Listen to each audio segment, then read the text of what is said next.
महागोला वा मननत कहे चुवाड़ा दूषी जागला पाद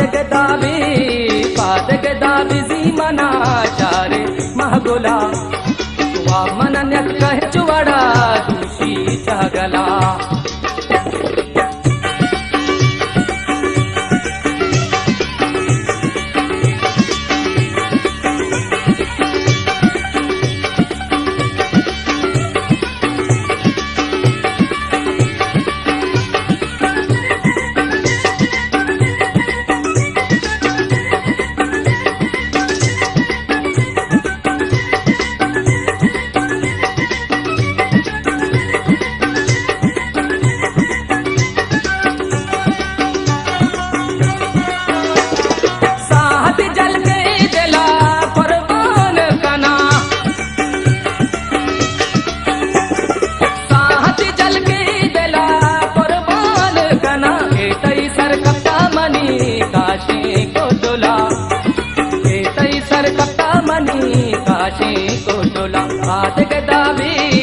पाद गदाबी जी मना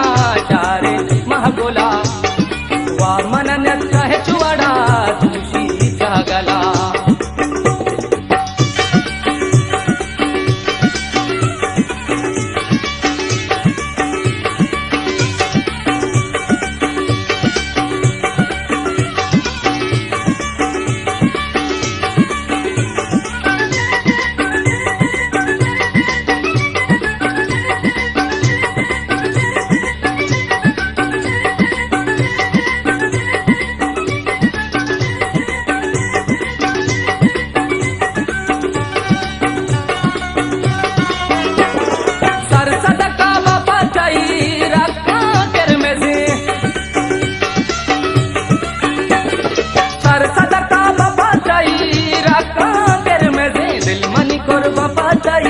शादी महफिला दिल मनी कुर्बा पाताई शादी महफिला पाद गदाबी जी मना चारे महागोला वा मननत कहे चुवाड़ा दूषी जागला